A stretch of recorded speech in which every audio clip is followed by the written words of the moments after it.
Hello दोस्तों, मैं स्वागत करता हूं आपका हमारे यूट्यूब चैनल पर। तो आज की जो क्लास है हमारी बाल विकास की क्लास है और जो छात्रावास के महत्वपूर्ण टॉपिक जो है रिलेटेड है उससे वो है समावेशी शिक्षा। समावेशी शिक्षा के बारे में मैं आपको थोड़ा सा बता दूं, जिसमें यदि बालक विभिन्न पृष्ठभूमि से आता हो, सांस्कृतिक भाषाई उसमें जातिगत विभिन्नताएं हो, या बच्चा जो है विशेष आवश्यकता वाला हो, एकदम प्रतिभाशाली हो, दृष्टिबाधित हो या कमजोर वर्ग के छात्र हों, इन सभी जो छात्रों हैं उनको एक साथ एक ही कक्षा में बैठकर समान रूप से शिक्षा देने का आशय ही क्या कहलाता है? समावेशी शिक्षा कहलाता है। तो समावेशी शिक्षा में समान रूप से शिक्षा देने की बात कही गई है। ये थोड़ा सा सारांश है समावेशी शिक्षा का, आप इससे मोटा मोटे आइडिया लगा सकते हैं। तो आइए इस सीरीज में आगे बढ़ते हैं और पहले प्रश्न को देखते हैं। हमारा पहला प्रश्न बोल रहा है, समावेशी शिक्षा का तात्पर्य सबको खाली स्थान से है, जातिगत भेदभाव से ऊपर उठकर पुरस्कृत करने, समाविष्ट करने, निःशुल्क पाठ्य पुस्तक उपलब्ध कराने, पढ़ने के लिए बाध्य करने। तो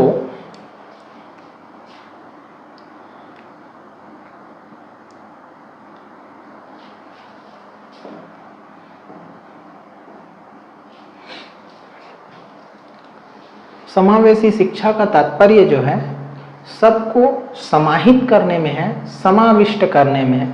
ये हमारे प्रश्न का क्या हो जाएगा? आंसर हो जाएगा। अगला देखते हैं हमारा।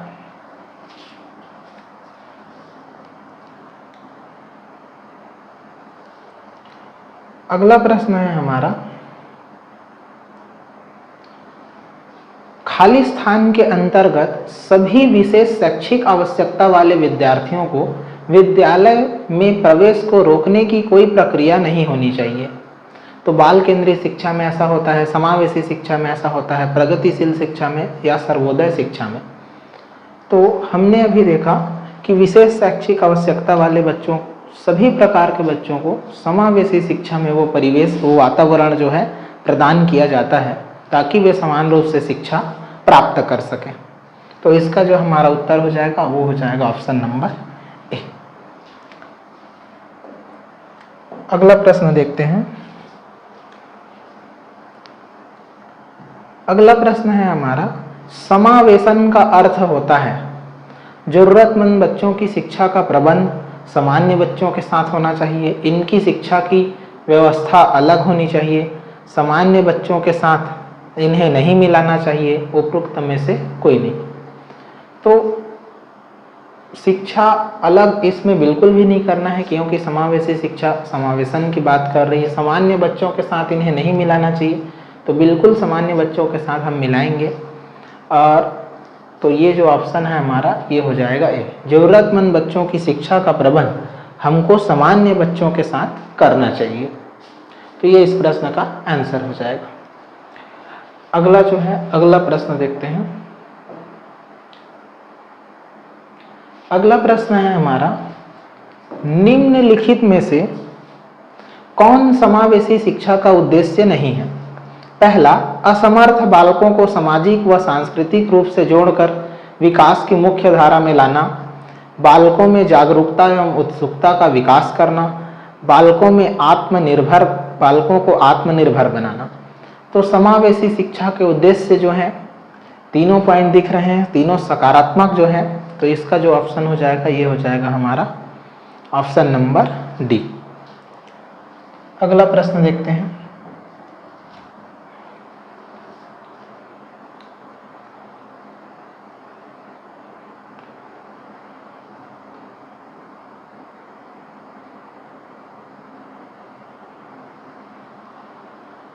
अगला प्रश्न है हमारा, समावेशी शिक्षा में शिक्षक की सबसे कम महत्वपूर्ण विशेषता कौन सी है? बच्चों के प्रति संवेदनशील, विद्यार्थियों के लगाव और धैर्य, विद्यार्थियों की अक्षमताओं का ज्ञान, शिक्षक का सामाजिक आर्थिक स्तर। तो समावेशी शिक्षा में सबसे कम की बात कर रहे हैं। महत्वपूर्ण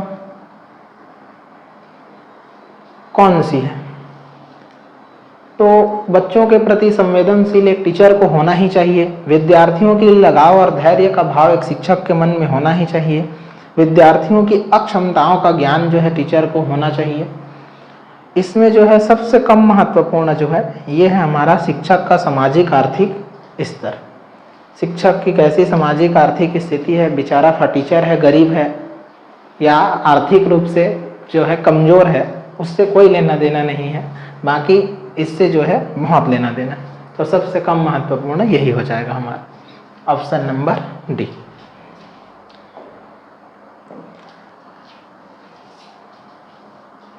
अगला प्रश्न देखते हैं।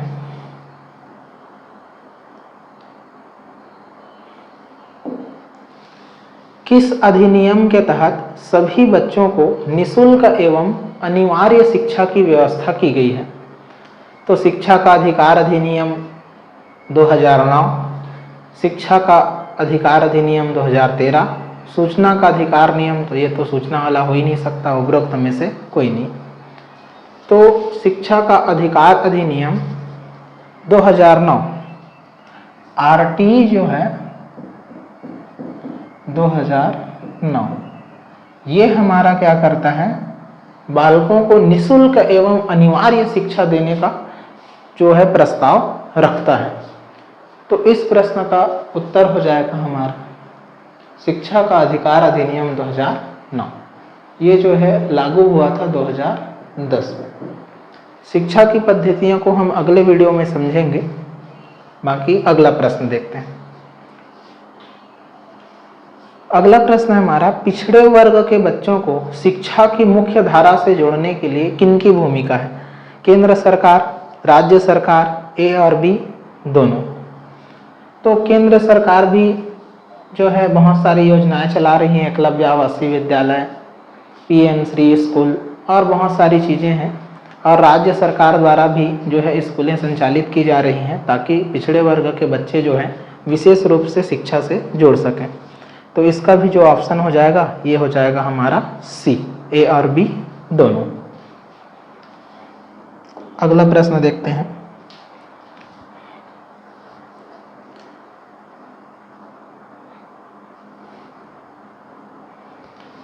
अगला प्रश्न है, निम्नलिखित में से कौन सी अनुचित जनजाति के छात्रों की प्रमुख समस्या है? अनुसूचित जनजाति के छात्रों की प्रमुख, तो एसटी की बात कर रहे हैं। अधिकतर परिवारों की निर्धनता, विद्यालय में सामान्य वर्ग के छात्रों द्वारा उनको पर्याप्त सम्मान नहीं दिया जाना, इनके समाज में शिक्षा के पर्याप्त प्रचार प्रसार का भाव, उपरोक्त में से सभी। तो ऑप्शन पढ़ने के बाद जो है तीनों ऑप्शन जो है सही लग रहे हैं। तो इसका मतलब क्या हो जाएगा, उपरोक्त सभी। कुछ जो है अनुसूचित जनजाति के जो है माता पिता वो शिक्षित हो चुके हैं, तो वो शिक्षा के महत्व को समझ रहे हैं। लेकिन अभी भी क्या है, जो लोग शिक्षा के महत्व को नहीं समझ पाए हैं वे अधिकतर निर्धन हैं। उनके समाज में शिक्षा के प्रति पर्याप्त प्रसार नहीं है। विद्यालय में सामान्य वर्गों के द्वारा ये भी कुछ हद तक सही है कि उनको थोड़ी सी हीन भावना से देखा जाता है। आज भी कुछ वैकेंसीज निकलते हैं जिनमें उन लोगों का जो है कट ऑफ कम जाता है। इसका यही कारण है कि वो शिक्षा से वंचित रह गए हैं। कई बार जो है पोस्ट खाली भी बच जाते हैं। अगला प्रश्न देखते हैं, अनुसूचित जाति एवं जनजाति के शिक्षा के क्षेत्र में पिछड़ने का क्या कारण है? अध्यापकों का उनके प्रति उदासीन रवैया, अध्यापक उनसे कोई लेना देना नहीं।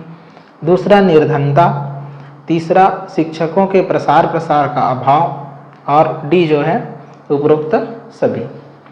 तो कुछ शिक्षक जो है अध्यापक आज भी उदासीन रवैये का जो है उदाहरण प्रस्तुत कर रहे हैं। और निर्धनता तो उन लोगों में पाई ही जा रही है। शिक्षा के प्रसार का कमी जो है पहले से। इसका भी उत्तर हो जाएगा हमारा ऑप्शन नंबर डी। अगला प्रश्न देखते हैं।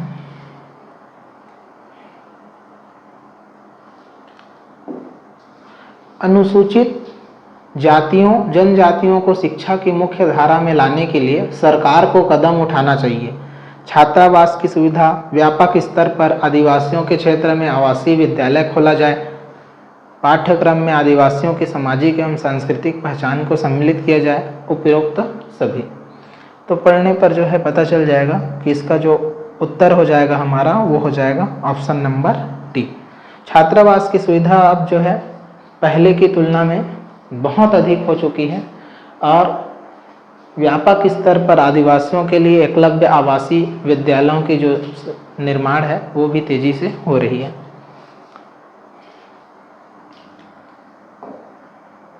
अगला प्रश्न देखते हैं।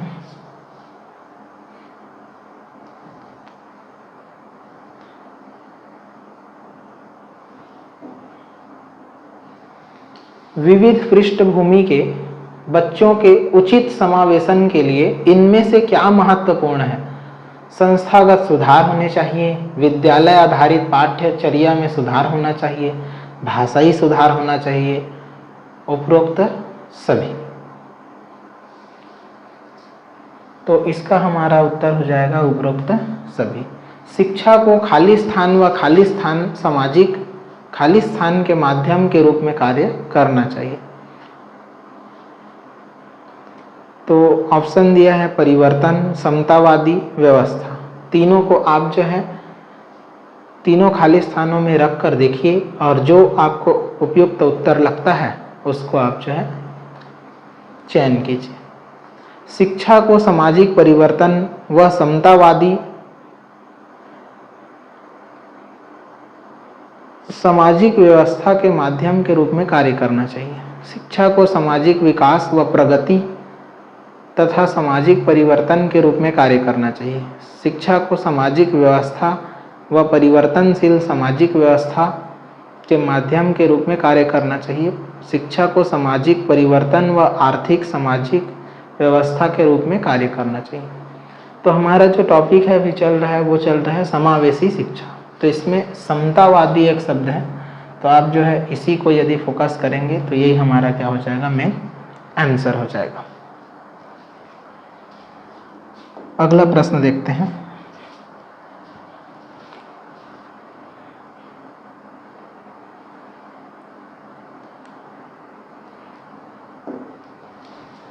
पृथक पृथक समजातीय समूहों के व्यक्तियों के प्रति बच्चों की अभिवृत्ति साधारणतः आधारित होती है। पहला, उनके अभिभावक की चित्तवृत्ति पर, उनके समकक्षियों की अभिवृत्ति पर, दूरदर्शन के प्रभाव पर, उनके सहोदरों की अभिवृत्ति पर।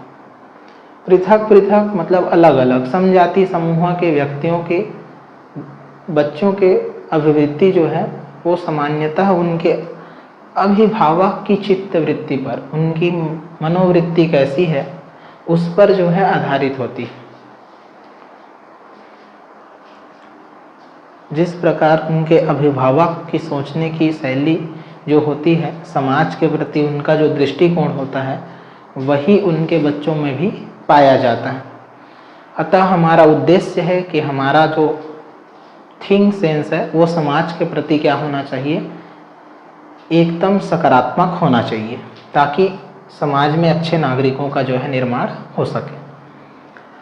अगला देखते हैं, एक शिक्षक को अपने विद्यालय में किसे अधिक महत्व देना चाहिए? उच्च वर्ग के बालकों को, क्या जो उच्च वर्ग के हैं उनको बस अधिक महत्व देना चाहिए? सभी को समान महत्व देना चाहिए? अनुसूचित जाति एवं जनजाति के छात्रों को महत्व देना चाहिए? अन्य पिछड़े वर्ग के बालकों को महत्व देना चाहिए?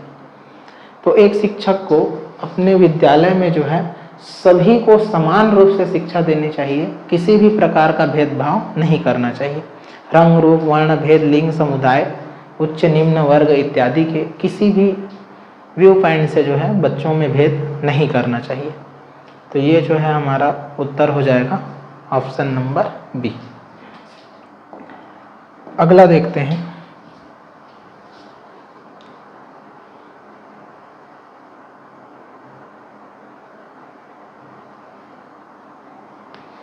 अगला प्रश्न है हमारा, शिक्षकों को बच्चों में किस प्रकार का गुण का विकास करना चाहिए? पहला रचनात्मक, दूसरा समीक्षात्मक, ए और बी दोनों, इनमें से कोई नहीं। शिक्षक को बच्चों में किस प्रकार का गुण जो है उत्पन्न करना चाहिए, किसी भी चीज़ को लेकर, वर्ड को लेकर, समाज को लेकर वो क्या कर सकें, उसमें समीक्षा कर सकें, रचनात्मक कुछ कार्य कर सकें, समाज को आगे ले जाने के लिए, बेहतर करने के लिए वो कुछ कार्य कर सकें। अतः हमें आवश्यक है उनमें रचनात्मक और संरचनात्मक दोनों गुण का विकास करना चाहिए। अगला प्रश्न है हमारा, पाठ्यचर्या का उद्देश्य होना चाहिए। यह केवल भारतीय समाज की विशेषता पर आधारित हो, यह केवल भारतीय संस्कृति पर आधारित हो, यह भारतीय समाज एवं संस्कृति दोनों पर आधारित हो, उपरोक्त में से कोई नहीं। तो पाठ्यचर्या जो है भारतीय समाज एवं संस्कृति दोनों पर क्या होनी चाहिए, आधारित होनी चाहिए। तो ये हो जाएगा हमारा ऑप्शन नंबर सी। अगला प्रश्न देखते हैं।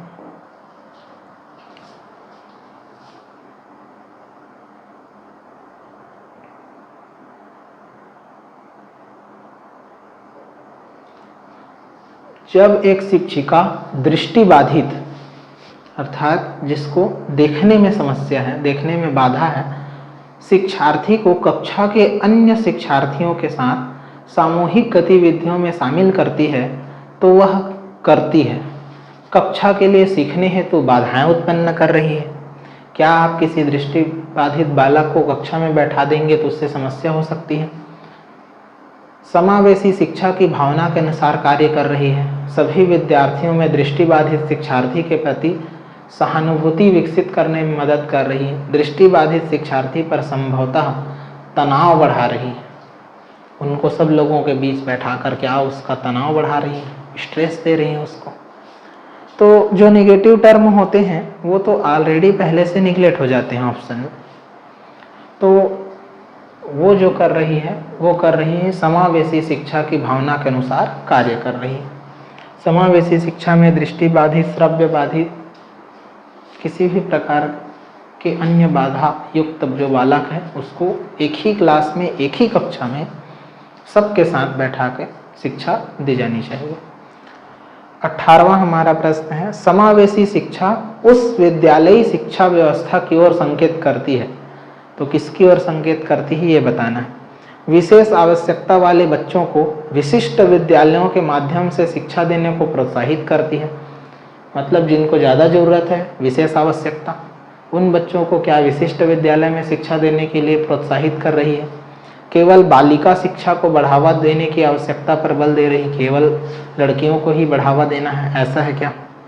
जो सभी निर्योग्य बच्चों को शामिल करती है, उनकी शारीरिक, बौद्धिक, सामाजिक, भाषिक या अन्य विभिन्न योग्यता स्थितियों को ध्यान में रखे बगैर सभी बच्चों को शामिल करती है।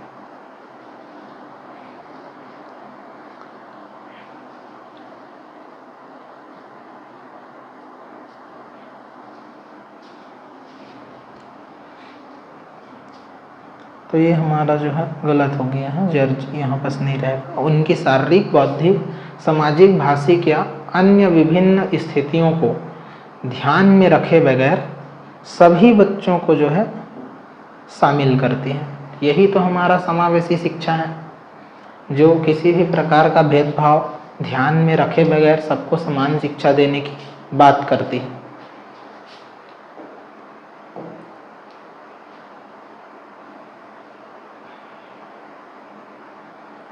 अगला प्रश्न देखते हैं। अगला प्रश्न है हमारा, एकल अभिभावक वाले बच्चों को पढ़ाते समय शिक्षक को स्थिर और एक रूप वातावरण उपलब्ध कराना चाहिए, इस तथ्य को अनदेखा करना चाहिए और ऐसे बच्चों के साथ अन्य बच्चों के समान व्यवहार करना चाहिए। इस प्रकार के बच्चे के साथ भिन्न प्रकार से व्यवहार करना चाहिए। ऐसे बच्चे को कम गृह कार्य देना चाहिए। तो एकल अभिभावक वाले बच्चों को पढ़ाते समय शिक्षक को इस तथ्य को अनदेखा करना चाहिए और ऐसे बच्चों के साथ अन्य बच्चों के तरह ही व्यवहार करना चाहिए, समान व्यवहार करना चाहिए, तभी हमारे समावेशी शिक्षा का उद्देश्य जो है सफल हो पाएगा।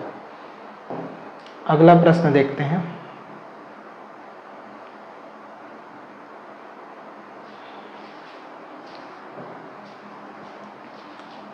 अगला प्रश्न है हमारा, सांस्कृतिक तथा भाषिक रूप से वैविध्यपूर्ण कक्षा में यह निश्चित करने से पहले कि शिक्षार्थी विशिष्ट शिक्षा वर्ग में आता है या नहीं, एक शिक्षक को करना चाहिए।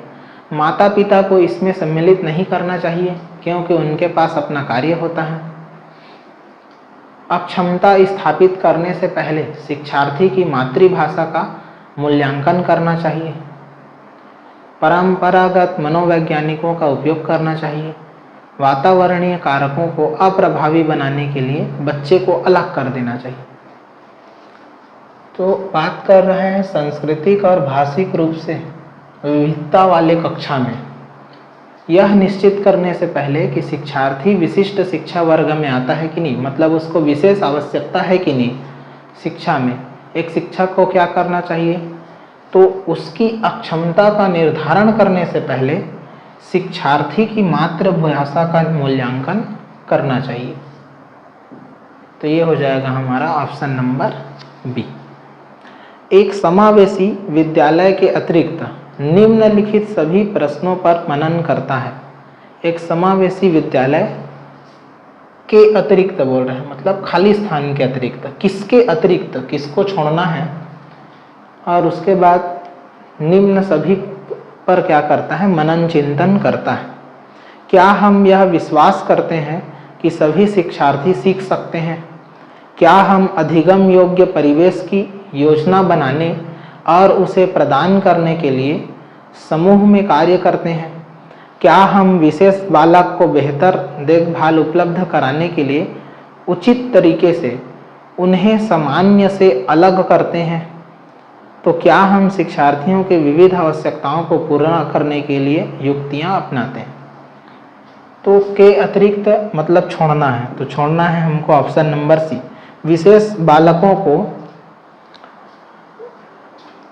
सामान्य बालकों से हमें अलग नहीं करना चाहिए, और ये बोल रहा है उपलब्ध कराने के लिए उचित तरीके से उन्हें सामान्य से अलग करते हैं। तो इसमें अलगाव की स्थिति नहीं होनी चाहिए, समावेशी शिक्षा होनी चाहिए। तो ये हो जाएगा हमारा ऑप्शन नंबर सी।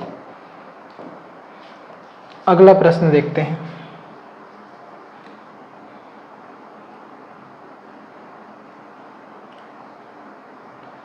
तो अगला प्रश्न है हमारा, वंचित शिक्षार्थियों के साथ व्यवहार करने के संदर्भ में अध्यापक या अध्यापिका को निम्नलिखित मूल्यों में से किसमें विश्वास व्यक्त करना चाहिए? विद्यार्थी से किसी प्रकार की मांग न होना, विद्यार्थियों द्वारा स्वीकृति हेतु आघात्मक व क्रोध का प्रयोग करना, छात्रों की सफलता हेतु व्यक्तिगत उत्तरदायित्व, और डी दिया है समुचित व्यवहार की उच्च अपेक्षाएं। तो वंचित जो शिक्षार्थी हैं उनके साथ व्यवहार करने के संदर्भ में, तो व्यवहार के लिए निम्नलिखित में से किस में ज़्यादा विश्वास जो है टीचर को जताना चाहिए? आपके पास जो है 4 ऑप्शन हैं।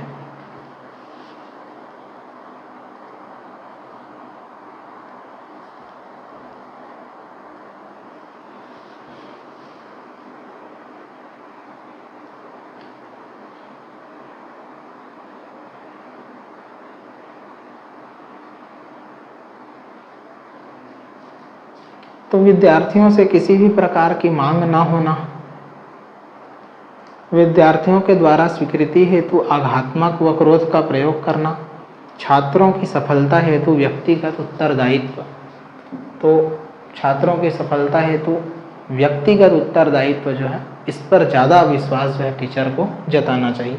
यदि कोई बालक जो है वंचित पृष्ठभूमि से आता है तो उस पर हल्का सा ज़्यादा ध्यान देकर व्यक्तिगत उत्तरदायित्व जो है निभाना चाहिए। अगला प्रश्न देखते हैं। एक समावेशी कक्षा वह है जहां समस्याओं का अधिकाधिक समाधान करने की संभावना की दृष्टि से बच्चों की सक्रिय भागीदारिता रहती है। अध्यापक प्रत्येक अधिगमकर्ता के लिए वैविध्यपूर्ण व सार्थक अधिगमनात्मक अनुभवों हेतु परिवेश का निर्माण करते हैं। तब तक आकलन की पुनरावृत्ति होती रहती है जब तक प्रत्येक अधिगमकर्ता न्यूनतम श्रेणी प्राप्त न कर ले। विद्यार्थियों का भार कम करने के लिए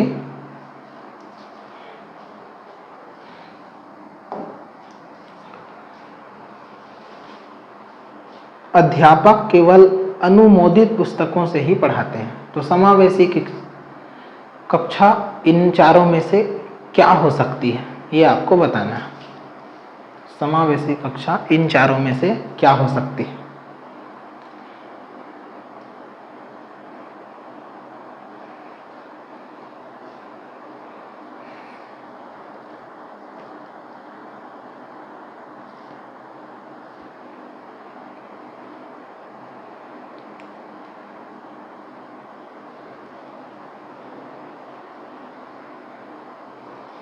तो ये हो जाएगा हमारा ऑप्शन नंबर बी। अध्यापक प्रत्येक अधिगमकर्ता के लिए जो सीखने वाला जो है उसके वैविध्यपूर्ण विविधतापूर्ण सार्थक अधिगमनात्मक अनुभव हेतु क्या करेगा, उचित वातावरण उचित परिवेश का क्या करेगा, निर्माण करेगा। शिक्षक जो है उसकी विविधता को जानते हुए उनके हिसाब से क्या करेगा, परिवेश का निर्माण करेगा ताकि सीखने में क्या हो, बच्चों को आसानी हो और वे उचित वातावरण जो है खेलने और सीखने के लिए प्राप्त कर सके। तो अगला प्रश्न देखते हैं। अगला प्रश्न है हमारा, शिक्षार्थियों को सबसे कम प्रतिबंधित विद्यालय वातावरण में रखने के माध्यम से विद्यालय लड़कियों और अलाभान्वित वर्गों के लिए शैक्षिक अवसरों को समान करता है, वंचित वर्ग के बच्चों के जीवन को सामान्य करता है, जो इन बच्चों के समुदायों और अभिभावकों के साथ विद्यालय के संबंध को बढ़ा रहा है, विज्ञान मेला और प्रश्नोत्तरी जैसी गतिविधियों में अलाभान्वित वर्गों के बच्चों को भागीदार बनाता है, दूसरे बच्चों को संवेदनशील बनाता है,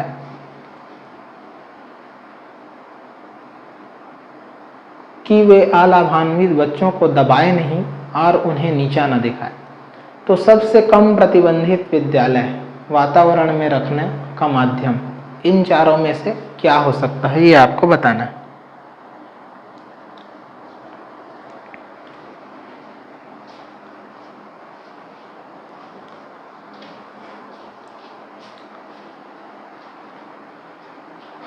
तो सबसे कम प्रतिबंधित विद्यालय वाले वातावरण में दूसरे बच्चों से ये अपेक्षा की जाती है कि वे दूसरे बच्चों को संवेदनशील बनाएं और जो अलाभान्वित बच्चे हैं उनको दबाएं और उन्हें नीचा ना दिखाएं। तो दबाएं नहीं और नीचा ना दिखाएं, तभी क्या होगा, समावेशी शिक्षा जो है प्राप्त हो सकेगी। जहाँ यदि बच्चे दूसरे बच्चों को दबाने लगे या उन्हें नीचा दिखाने लगे तो फिर वो समावेशी कक्षा का वातावरण नहीं रह पाएगा। अगला प्रश्न देखते हैं।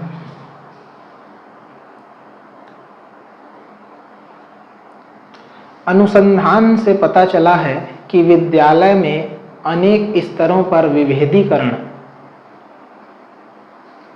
पाया जाता है। उच्च प्राथमिक स्तर पर इनमें से कौन सा विभेदीकरण का एक उदाहरण नहीं?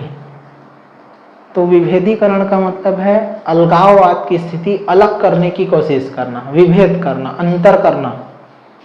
तो बहुत से अध्यापक पढ़ाने के लिए केवल व्याख्यान विधि का उपयोग करते हैं। अनुसंधान से क्या पता चला है आपको बताना है। अध्यापकों की निम्न सामाजिक आर्थिक परिवेश से आए बच्चों से बहुत कम अपेक्षाएं होती हैं। माध्याह्न भोजन के दौरान दलित बच्चों को अलग बैठाया जाता है। लड़कियों को गणित तथा विज्ञान विषयों को लेने के लिए प्रोत्साहित नहीं किया जाता है। तो आप जो है इसको ध्यान देंगे। उच्च प्राथमिक स्तर की बात कर रहे हैं। उच्च प्राथमिक स्तर में अनुसंधान से पता चला है, तो सर्च किए हैं उसके बारे में, तो उनको जो है पता चला है। क्या पता चला होगा चारों में से?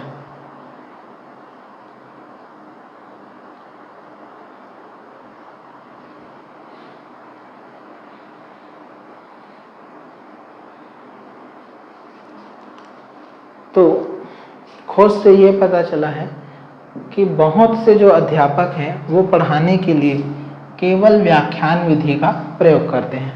कुछ भी पढ़ाते हैं और केवल उसका क्या कर देते हैं, व्याख्या कर देते हैं। ना वे रचनात्मक शिक्षा देते हैं, ना ही समीक्षात्मक शिक्षा देते हैं, ना उन्हें चित्र की शिक्षा दे रहे हैं, किसी भी प्रकार की अन्य शिक्षा नहीं दे रहे हैं। केवल पढ़ा रहे हैं व्याख्या और उसको समझा रहे हैं। इसी को बोलते हैं व्याख्यान विधि। तो इसी का उपयोग जो है ज़्यादा हो रहा है।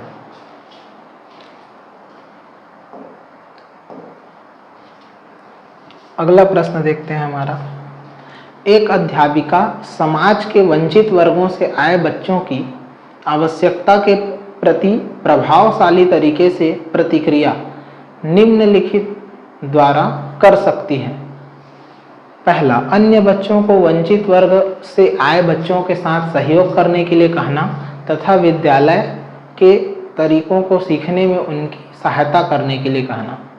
वंचित वर्ग से आए बच्चों को विद्यालय के नियमों एवं अपेक्षाओं के प्रति संवेदनशील बनाना चाहिए ताकि वे उनका अनुपालन कर सकें। विद्यालयी व्यवस्था तथा स्वयं के उन तौर तरीकों के बारे में विचार करना जिसे पक्षपात एवं रूढ़िबद्धताएं झलकती है, रूढ़िवाद झलकती है। उनके प्रताड़ित होने के अवसरों को कम करने के लिए यह सुनिश्चित करना कि बच्चे आपस में अन्योन्य क्रिया करने का मौका न पाए।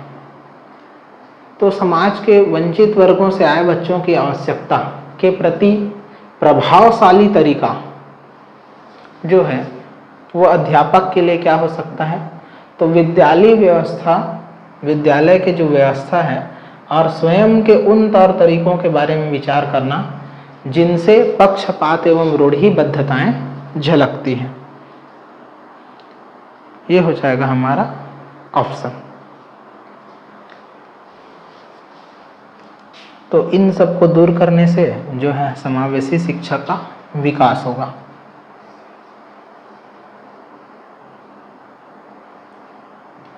अगला प्रश्न है हमारा, एक बहुसांस्कृतिक कक्ष में, जिस बहुसांस्कृतिक कक्ष का मतलब है जिसमें विभिन्न कल्चर वाले बच्चे, विभिन्न संस्कृति वाले बच्चे एक साथ हों, एक अध्यापिका सुनिश्चित करेगी कि आकलन में निम्नलिखित में से सम्मिलित हो। पहला, अपने आकलन उपकरण की विश्वसनीयता तथा वैधता। दूसरा, अपने विद्यार्थियों के सामाजिक सांस्कृतिक पृष्ठभूमि।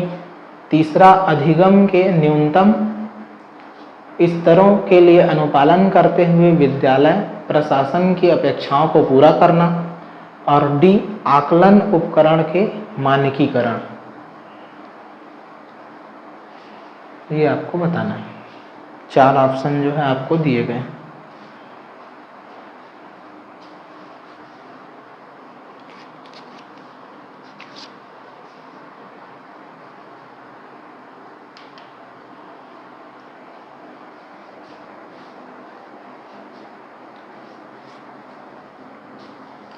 तो बहुसांस्कृतिक कक्ष में जो है अपने विद्यार्थियों की सामाजिक सांस्कृतिक पृष्ठभूमि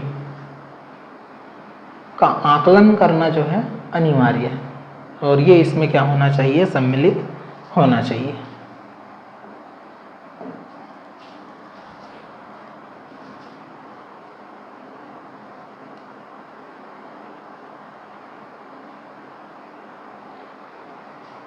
अट्ठाईसवां प्रश्न है हमारा, समावेशी शिक्षा के पीछे मूल आधार यह है कि समाज में विभिन्नता है और विद्यालयों को इस विभिन्नता के प्रति संवेदनशील होने के लिए समावेशी होने की आवश्यकता है। प्रत्येक बच्चे के निष्पादन के लिए मानक एक समान तथा मानकीकृत होने चाहिए। हमें विशेष आवश्यकता वाले बच्चों के ऊपर दया करने की आवश्यकता है और सुविधाओं तक उनकी पहुंच होनी चाहिए। विशेष आवश्यकता वाले बच्चों के लिए अलग विद्यालय की व्यवस्था करना प्रभावी नहीं है। तो समावेशी शिक्षा का मूल आधार इनमें से क्या है?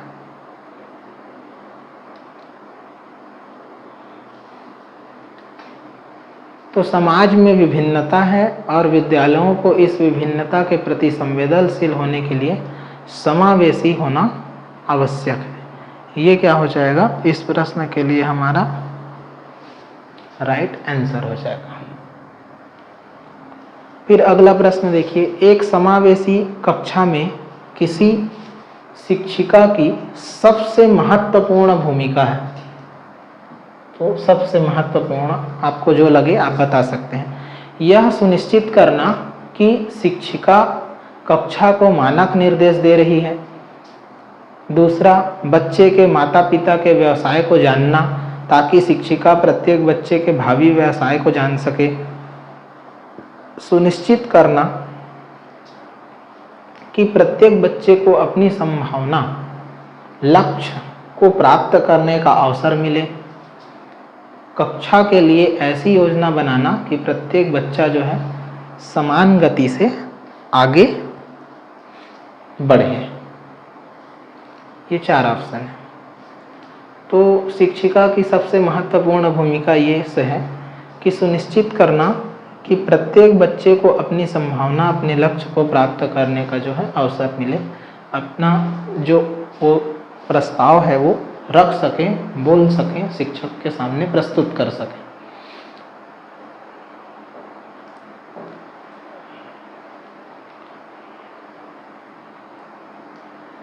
अगला प्रश्न देखते हैं।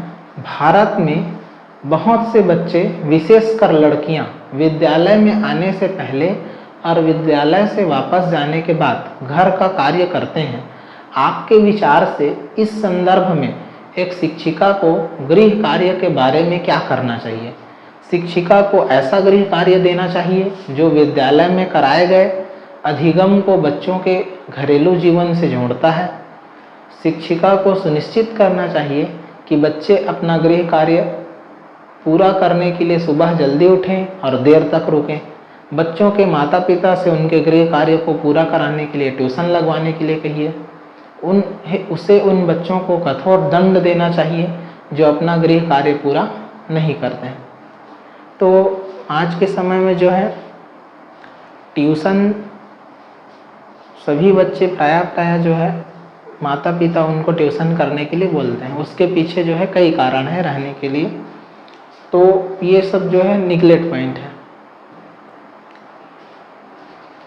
तो दंड तो हमको बिल्कुल नहीं देना है, ट्यूशन करवाने के लिए नहीं कहना है, अपनी गलती दूसरे के ऊपर नहीं थोपना है। तो हम ये काम कर सकते हैं, शिक्षिका को ऐसा गृह कार्य देना चाहिए जो विद्यालय में कराए गए अधिगम को बच्चों के घरेलू जीवन से जोड़ता है। ऐसे टाइप के एग्जाम्पल जो है, ऐसे जो है प्रश्न हमको देने चाहिए। अगला देखते हैं।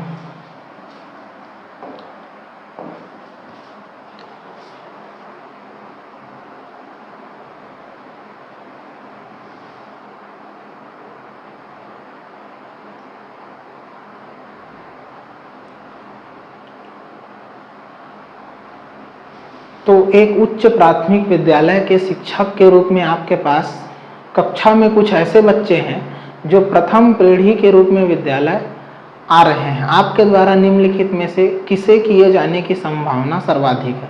पहली बार जो स्कूल में बच्चे आ रहे हैं उनके लिए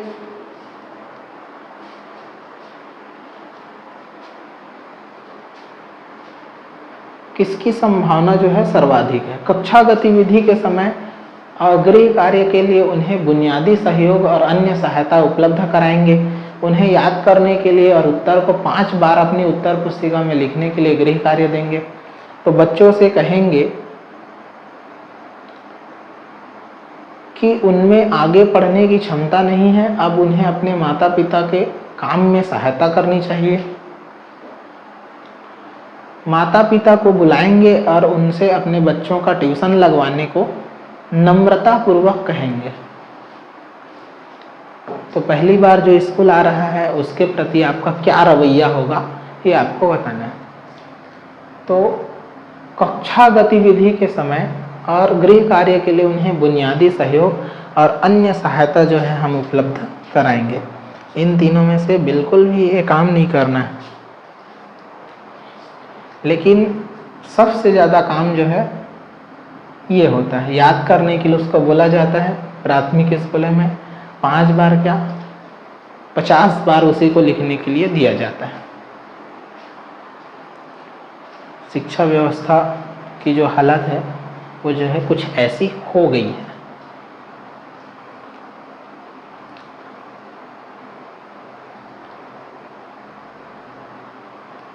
अगला प्रश्न देखते हैं। समान आयु के बच्चों में भी आकृति योग्यता, स्वभाव, रुचि, प्रवृत्ति और अन्य बातों में बहुत अंतर होता है।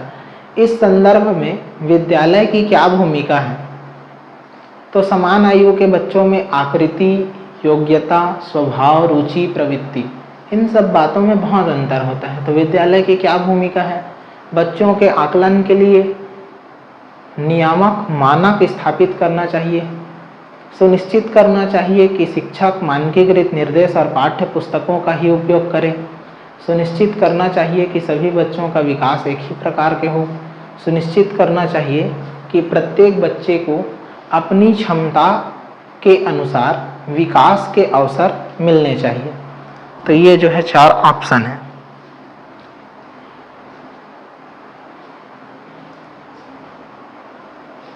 ये आपको बताना है।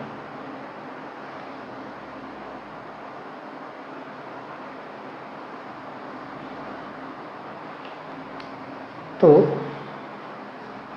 हम यह सुनिश्चित करने की कोशिश करेंगे कि प्रत्येक बच्चे को उनकी क्षमता के अनुसार विकास के अवसर मिले।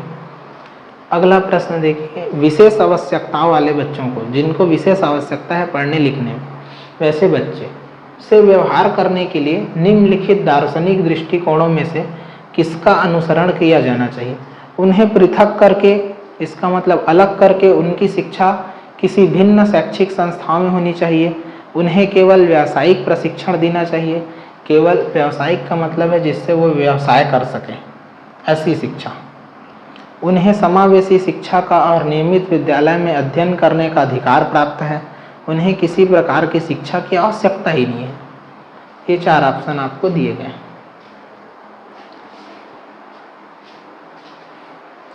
तो ये हो जाएगा हमारा ऑप्शन नंबर सी। उन्हें समावेशी शिक्षा की अत्यंत आवश्यकता है।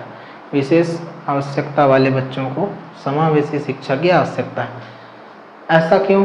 क्योंकि विशेष आवश्यकता वाले बच्चों को यदि सामान्य बच्चों के साथ बिठाया जाए तो उनमें ये कॉन्फिडेंस आता है कि हम भी इन बच्चों के साथ पढ़ लिख सकते हैं। और कुछ जो बच्चे हैं वो देखा गया है कि वो ग्रो करने लगते हैं। इस कारण से इनको समावेशी शिक्षा देना अनिवार्य है। आगे बढ़ते हैं। एक शिक्षक समाज के वंचित वर्ग के बच्चों की आवश्यकताओं को प्रभावपूर्ण तरीकों से पूरा कर सकता है। उन्हें कक्षा में अलग बैठाकर ताकि वे अन्य बच्चों से मेल जोल ना करें, तो ये काम बिल्कुल भी नहीं करना है। अन्य बच्चों को वंचित पृष्ठभूमि वाले बच्चों के प्रति सहानुभूति व्यवहार करने के लिए कहकर कक्षा के प्रत्येक बच्चे की आवश्यकता अनुसार अपना शिक्षण कौशल अपनाकर उनकी पृष्ठभूमि की उपेक्षा करके, वो किस बैकग्राउंड से आते हैं उनकी उपेक्षा करके, तथा उन्हें विद्यालय में कार्य करने के लिए कहकर। तो इन चारों में से आपको जो है बेस्ट ऑप्शन बताना है।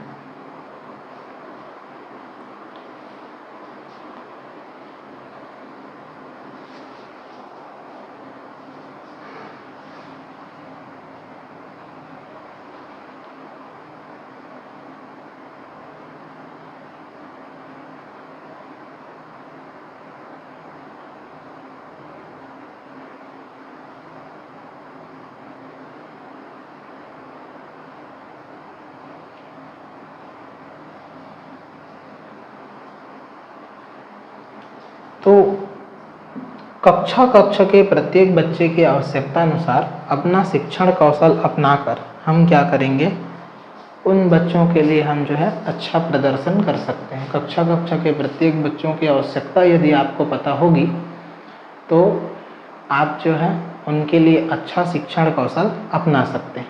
इसीलिए शिक्षक के लिए कमियों को जानना जो है अत्यंत आवश्यक है।